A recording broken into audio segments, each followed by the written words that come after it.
Non saranno più i commilitoni che si ritrovano dopo tanti anni per passare una giornata in allegra compagnia, ma quest'anno vorremmo ricordare tutti i caduti, ma in particolare i nostri dell'Arma di Fanteria, che sono stati il maggior numero di caduti della Grande Guerra.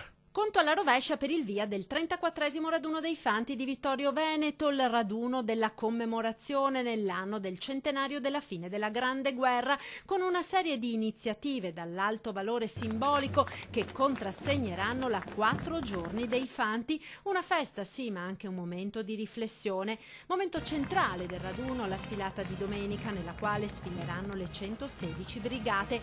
Tra i gruppi particolarmente significativo quello accompagnato dalle patronesse Maria Bergamas, la madre che scelse tra le bare di ignoti caduti nel conflitto, quella che poi verrà portata sull'altare della patria a rappresentare tutti i caduti. Rappresenta tutti coloro ai quali non è stato possibile dare una degna sepoltura. Pensate, un corpo dilaniato dall'esplosione di una granata e che non è rimasto più niente, quindi oltre alla vita la guerra toglie anche il nome alle persone. Quindi nella salma di un caduto è riepilogata tutta la storia di un popolo.